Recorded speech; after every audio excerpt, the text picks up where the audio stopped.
This mansion costs $30 million, but it's been sitting empty for years.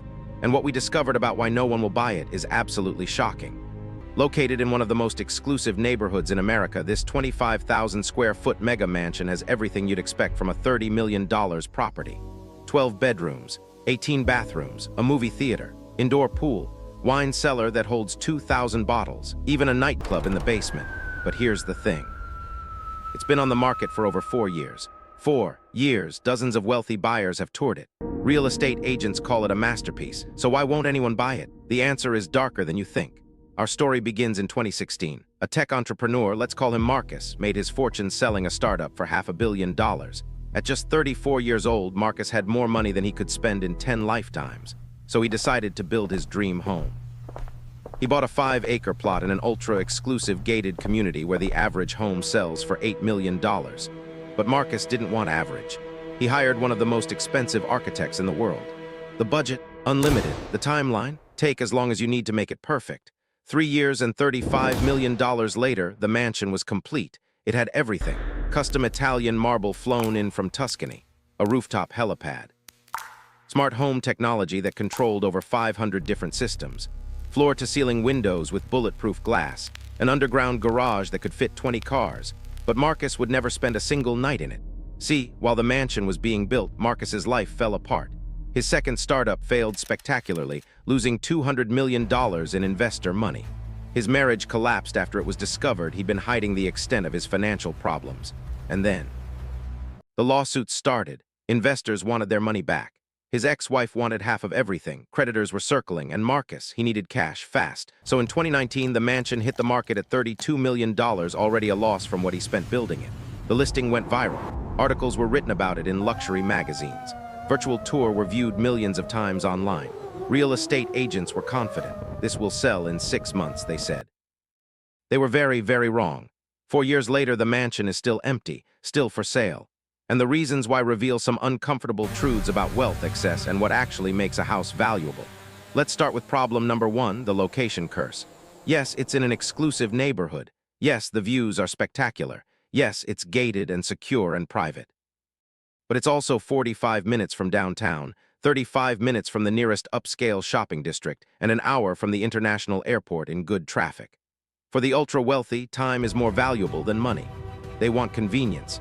They want to be 15 minutes from their office, 10 minutes from their country club, 5 minutes from the private school their kids attend. They want to be near Michelin star restaurants, high-end boutiques, and their social circles. This mansion is isolated, beautiful but isolated. It's the kind of place that looks amazing in photos but becomes exhausting to actually live in when you realize you have to drive an hour round trip just to get to a decent restaurant. Real estate experts say location determines 80% of a luxury home's value. And this location? It checks the exclusive box but fails the convenient test. In the world of ultra-luxury real estate, that's a death sentence. Now let's talk about problem number 2, the money pit. Owning a $30 million mansion doesn't just mean paying $30 million. It means paying to keep it running. And those costs are staggering. Property taxes in this area run about 1.4% of the home's value annually. That's $420,000 per year in taxes alone. Utilities for a 25,000 square foot home with heated pools, climate-controlled wine cellars, and hundreds of smart home systems. Around $180,000 annually. Maintenance, repairs, and landscaping for a property this size. Another $300,000 per year minimum. Security systems, monitoring, and staff. At least $250,000. Insurance for a property this valuable. $150,000.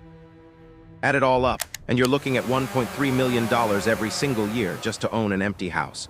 But wait, it gets worse. Because the mansion has been sitting empty for 4 years, deferred maintenance is piling up. The pool filtration systems have failed multiple times. There's water damage in the basement from a pipe that burst during a cold snap.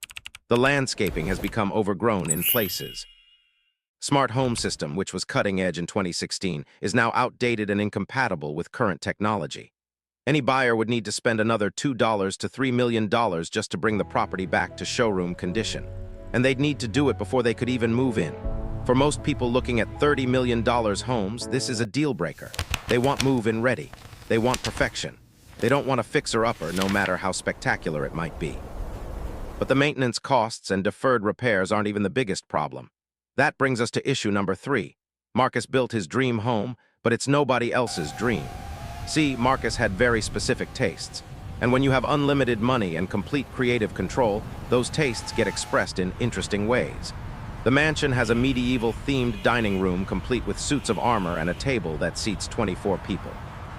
There's a bedroom designed to look like a spaceship, with LED panels covering every surface and furniture that appears to float.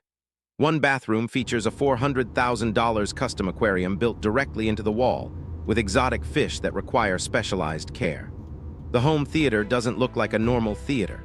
It's designed to replicate the bridge of the Starship Enterprise, with custom seating pods and controls that would make a Star Trek fan weep with joy. The nightclub in the basement, it has a full DJ booth, professional sound system, laser lights, and a dance floor with programmable LED tiles. Now, if you're Marcus, this is amazing. This is perfect. But if you're a potential buyer, it's weird. Today's luxury buyers want clean lines, modern minimalism, and timeless elegance. They want neutral palettes that let them add their own personal touches. They want flexibility. They want spaces that could be featured in Architectural Digest, not Comic Con. This mansion screams I am Marcus house in every single room. Every space is so customized, so personal, so specific to his taste that it's essentially impossible to make it yours without gutting the entire interior. And that would cost millions more. You'd be paying $30 million for a house, then spending another $5 million to rip everything out and start over. At that point, you might as well just build your own mansion from scratch.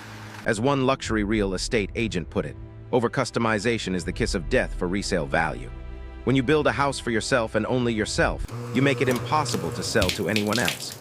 But even if the location were perfect, even if the maintenance costs were lower, even if the design were more universal, there's still one massive problem. Problem number 4. There just aren't that many people who can afford it. Let's talk numbers. In the United States, only about 800,000 households have a net worth above $10 million. That sounds like a lot, but remember, most wealth managers advise keeping your home value under 10% of your net worth. To comfortably afford a $30 million house, you'd need to be worth at least $300 million. How many households in America fit that description? Around 15,000. Now let's filter further. How many of those 15,000 households are looking to buy a new house right now? Maybe 10%. That's 1,500 households. How many of those want to live in this particular city? Maybe 100. How many of those like this style of architecture and design? Maybe 20. How many of those find the location acceptable? Maybe 10. How many of those are willing to take on a property with deferred maintenance and high operating costs? Maybe 5. We've gone from 800,000 households down to maybe 5 potential buyers in the entire country, and that's being generous. This is the fundamental problem with ultra-luxury real estate. The higher you go in price, the smaller your potential buyer pool becomes. And at $30 million, you're fishing in a pond with almost no fish. So what's happening now? Today, the mansion is still on the market. The price has been reduced to $28.5 million, a $3.5 million loss from the original asking price. There's talk of dropping it even further, maybe to $25 million or below. Marcus has moved on with his life.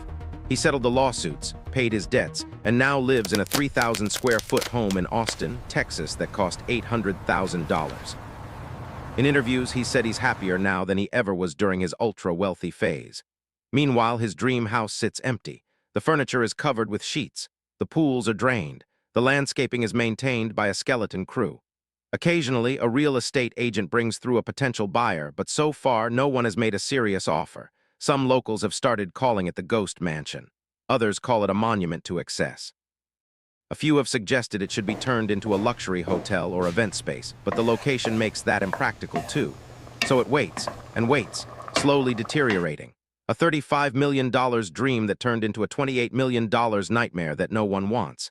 And here's what makes this story so fascinating. This isn't unique. All across America, there are dozens of ultra-luxury mansions sitting empty, unable to find buyers.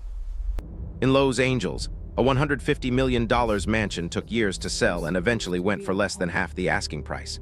In Florida, a $139 million estate sat on the market for over a decade. The ultra-luxury market is broken. Developers and wealthy individuals keep building bigger, more expensive, more customized homes, assuming that if you build something spectacular enough, someone will buy it. But the math doesn't work.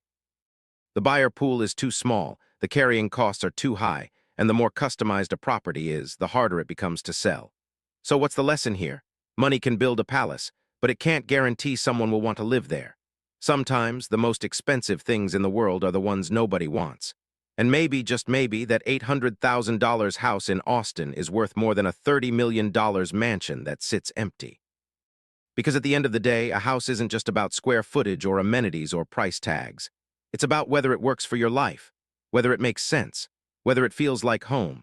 And this mansion, for all its grandeur, for all its luxury, for all its cost, it never became anyone's home, not even Marcus's. That's the real mystery. Not why no one will buy it, but why anyone thought they would.